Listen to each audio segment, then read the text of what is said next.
Hi guys, welcome back to my channel. If this is your first time here, my name is Fundola. I'm a double board certified pharmacist. I'm mom of two, a wife and sister on a self journey, going well so far. And it is my hope that I can inspire at least one person to get on a journey of their own. Thank you for clicking and coming to my channel today. Remember to subscribe and to share this video.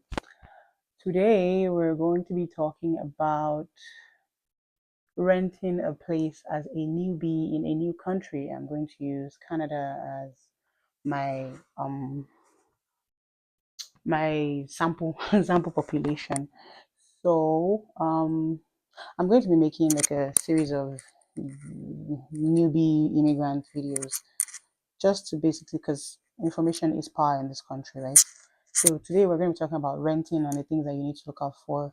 So we're going to talk about rental requirements, red flags and scams, and just like little details that you're not going to find in textbooks on if you want to rent out a place, right? So first-hand reports of things people ask you to look out for, that so that your rental will not end up being a nightmare to you. Okay, so let's get into it.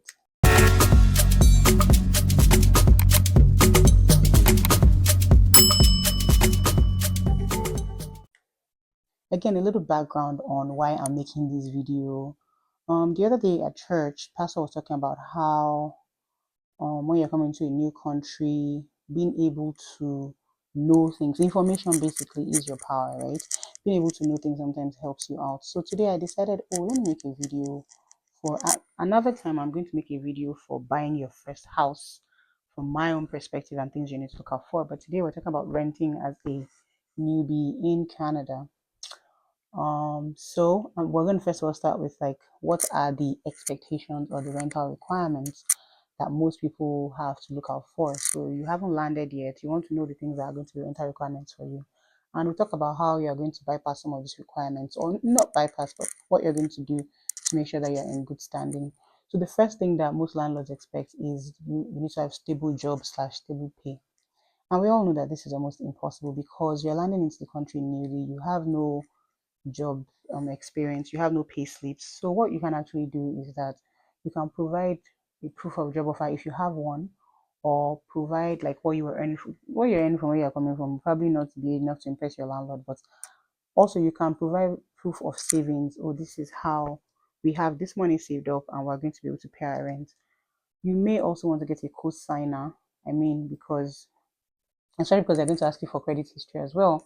So you may also want to get a co-signer. Like I have co-signed, I don't know how many apartments for my friends that have landed, because most of them didn't have like a job when they came immediately, right? And they needed an apartment. So I've co-signed on a couple of apartment leases, and then once they get stable, I take my name out as a co-signer. So you can get a co-signer, you can bring proof. Some of the landlords also appreciate it if you say, okay, I will pay 3 months up front just to keep your mind assured that nothing, right? So that's also another way to do that. So most of the landlords expect you to have references. You can use your local clergyman, so your pastor, your imam, stuff like that as a reference, because usually want the person to be in Canada. I have also done a couple of, because pharmacist is on the list of people that can reference. I don't know why, but yeah. So I've done a couple of referencing as well for people. Most landlords also require first and last month's payments, so that's something that you probably need to budget for, right? So you need to understand first and last month's payments. Then there's also tenant insurance. That's also something you need to budget for. Shop around, ask the people that help you settle. It's good to have support system when you're coming. If you don't have, join a group. There are always people that are waiting to help you to settle in and support. I mean, prior to like when they opened up like this PR express entry thing, I know that a lot of people that were here were always so hush hush. They didn't just want to help other people, blah blah blah. It was very rare to find people helping.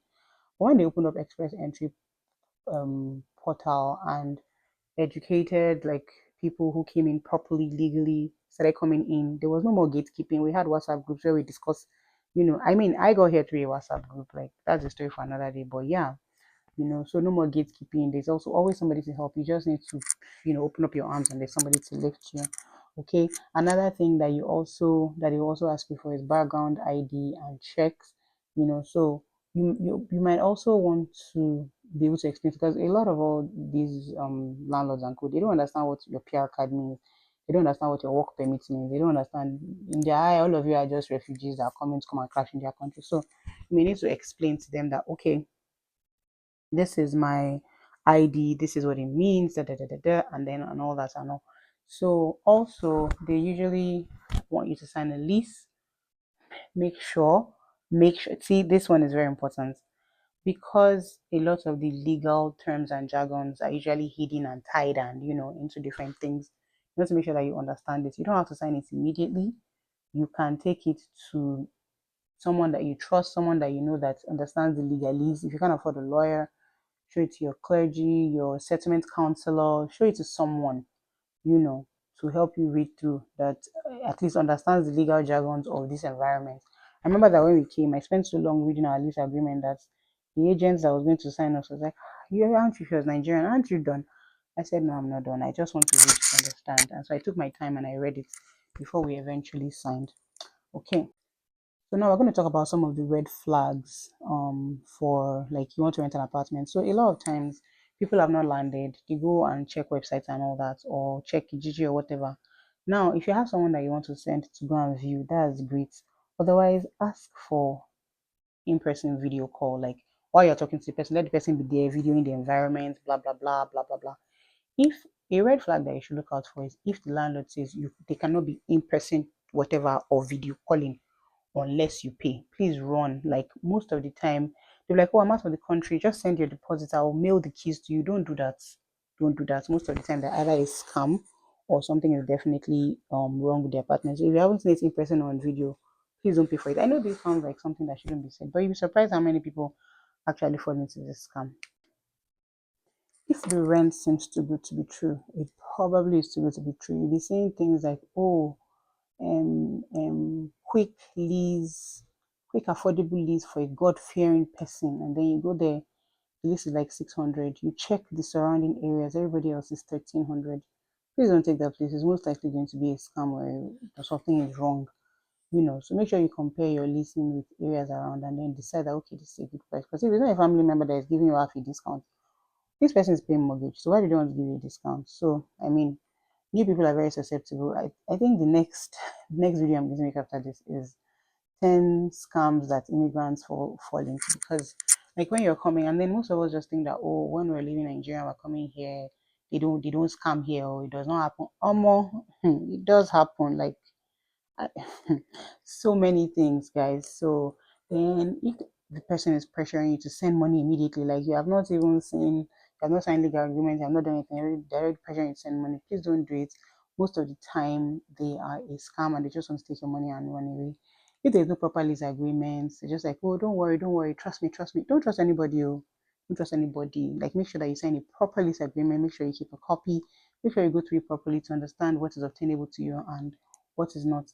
Now, if you're trying to get a house and they are chatting to you, in fact, if anybody asks you for your SIN because they are trying to rent apartments, please run. They don't need your SIN for that. Your SIN is like your, what do they call it in Nigeria and in America, like your social security number, right? So if someone's asking for a social security number, they're starting, or you're just there talking about, and they're telling you, send your passport, send your this, send your ID, no, no, no.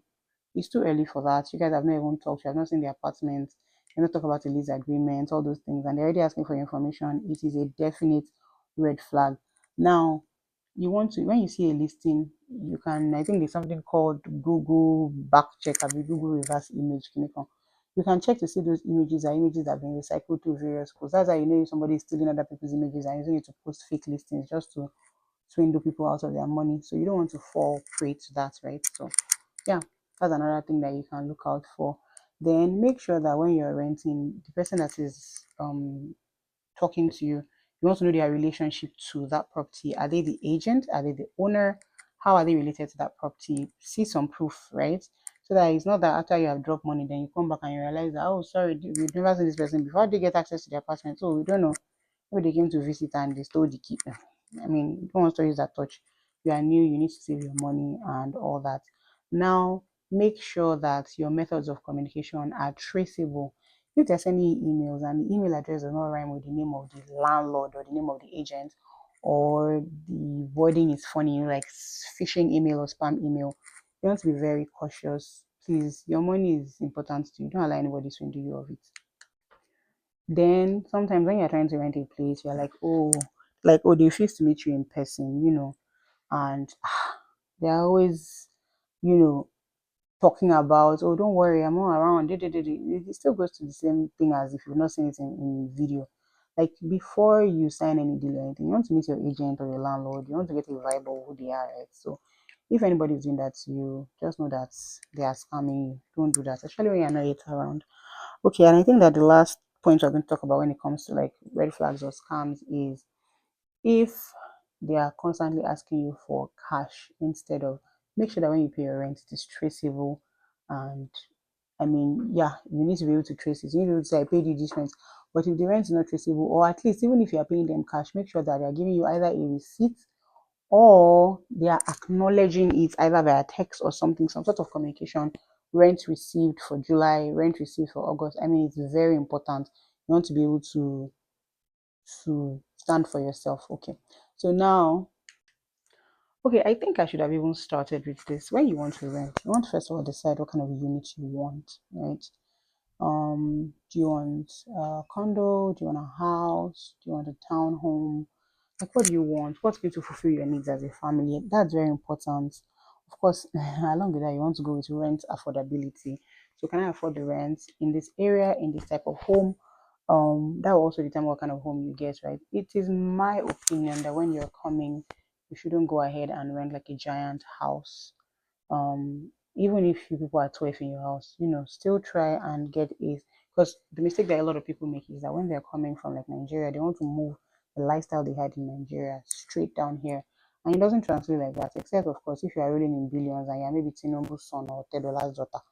I mean, then yeah, you can move your lifestyle just directly like that. But otherwise, you want to be a little bit more conservative. So you want to check out rent affordability. Then when you're renting a place, you need to ask them what goes with it. So am I apart from my rent, what else am I paying for? Am I paying for heating? Am I paying for water? Am I paying for parking? Am I paying for internet? You'd be surprised. Some of all these places are supposed to come with, like, an apartment is supposed to come with water and heating, but some of them you don't know the agreement that you're going to sign, right? So you need to ask them what comes with my lease. What is the thing that, like, what am I paying out of pocket basically? After I've paid you, let's say it's 1,300 per month. After I paid you 1,300 per month, what else do I need to run my life in this apartment to make sure that it works properly? So you want to make sure that you ask that question. Then access to stores, access to stores, transits, daycares, good schools, and all that. I remember when we first moved, our apartment was just in front of the train station. I loved it so much. I would have a train to catch in 5 minutes, and I would bustle out of the house, and I'll still catch the train, get to where I'm going because we didn't have a car then, right? So access to train stations, access to transit, access to stores, because especially in the winter when if you don't have a car yet, you want to be able to walk to the store and walk back. I remember then when we first came in the summer, we used to stroll to Walmart, to past everything. Ah, that apartment was so beautiful. Like it was a good place that it was in. You also want to make sure that you have access to your community support. So let's say, for example, part of what informed my decision when we were coming on where to stay was I wanted to be close to the person who was my landing support, my friend, and she was of immense help. Like, she really helped us successful. I always make jokes that she's my upline because all the other people that I dragged here have told me that if this was a multi-level marketing, she would have made a lot of money by now because she's the reason why I came to Edmonton, because she was the only person I knew in Canada, and then all the other people I dragged them to Edmonton as well. So yeah, you want to be close to your community support, because if you say, oh, rent is cheap, and you now move 40 minutes away from the person that's supposed to help you settle, you're going to learn because the person has their life already planned out and all that. And they're not going to be driving 40 minutes every day to be able to help you. So, yeah, that's another thing that you want to make. So, also, you want to think about what type of space is it. Are you going to be sharing space with your landlord? Like, your landlord living on top and you're living in the basement. If you're going to live in the basement, how new is this basement? Is it like all these old basements that are usually super cold? Or is it the newer basements that have their own heater and their heating is separate from the. So, how new is the house basically if you want to live in the basement? Are you sharing space with your landlord? How does your landlord access your space? This is a question you want to ask, because you don't want to not be at home one day and your landlord just open the door and say, it's in your agreement. I can access the property anytime I like. So I have a list here of things that like I picked up on Reddit. So I'm just going to read out the list to you guys. So check under the sink for water stains, like if the pipe is leaking. Check the bulbs and socket. They say you take your charger, plug it in, check the bulbs and socket, because these are issues that they may seem trivial, but then when you move into the apartment, it can frustrate your life, right? So check the shelf corners and inside for like termites and like pest infestation. Somebody said if you look at the baseboards and they are discolored or they are dirty, it means that that place has a rat infestation. Once I put on the AC, turn on the tap, check the heating of the taps, like check it and everything. Make sure that everything is working. Flush the toilets, check the sink, check the water pressure of the shower. Check that all the windows open and close. Confirm how the landlord is going to access your space. Then they said check replacement policy. If something breaks, who replaces it? Like if it's something that is from everyday use, does landlord replace it or do you replace it? If it's something structural, make sure that you ask those questions and make sure that you check your tenancy agreements, what your landlord takes care of and what you take care of. Make sure your written contract is comprehensive. Anything discussed verbally should be included in your contract. So let's say the contract says A to C, and then you and your landlord agree D to E. You need to include D to E in that contract because that is what is going to be binding and attainable in court. They said if you're living in the basement, ask for cooking restrictions because we Nigerians we like to cook and to toss on everything. A lot of non-colored landlords don't like the smell of our food. So if you're going to be living in the basement, you want to ask for cooking restrictions. What would you like? Some people say no strong smelling food. If it's that and you're in Nigeria, please don't live there because by the time you bleach your palm oil and fry your iru and cook your efo and there's going to be problems, right? So somebody said walk around the property area to get a feel of the environment. Another person check the fridge and the AC work and the heaters work too. Check that the washing machine, dryer, microwave, oven, etc. are working. Check that your phone gets a good signal. This one is not something that most will like. Check that so that it's not that you'll be living somewhere, but while you are there, you're away from the whole world. Nobody can call you. It's very annoying. I remember that when my sister lived in Nigeria, the apartment was so beautiful, but network it was so frustrating. They had to buy like a Wi-Fi situation. So somebody said if you're living in the basement, make sure you ask about flooding. Ask if it's okay to change the lock when you are moving in because you don't know who has a copy of the key. Too much true crime. Too much true crime because yes, I agree with that person. So what we just did was, and this wasn't even about lock or anything. This was because my son tried to escape from the apartment once. So we put like a secondary lock on top of the door, and I was okay to pay if they wanted me to pay extra money for that because like for putting something on the door, but it kept my peace of mind because that day I just came out of the washroom and I couldn't find my child. He had opened the door and gone outside, and thank God that the secondary door to go out of the apartment was not easy for the child to open. So I found him in between. So he was locked out of the apartment, but he hadn't quite gone outside. So yeah, so that's how I found him. Okay, also take pictures. The day that you move in, make sure you walk around the apartment, take pictures of things that if like a dent in the wall, a scratch in the make sure you take those pictures, pile up everything, and then send it to your landlord that same day. These were the things that we saw. Because when you are moving out, they can those same things, they can tell you that you're the one that did it there and then they ask you to pay for it. So just be sure that it's not you, take pictures. Someone said if you meet the current occupants, chat them up, ask them questions, ask why they are moving, ask about the neighbors, basically try to get a feel of the whole environment, you know. So yeah, that is my advice for you as a newbie. I was hoping this video will not be a long video, but again, you people know I like talking. So if you have any questions, you're moving, you have any questions about like stuff, you can send me an email. Or actually, you can just send me a DM. I'm on Instagram as Adon Diaries. I'm also on Twitter as Adon Diaries as well. Thank you guys for watching. I will see you in my next video. Oh, remember to like and subscribe and watch. You people should watch my videos, please. And share. Share, please share. Thank you. I appreciate your time. Love you guys. Bye.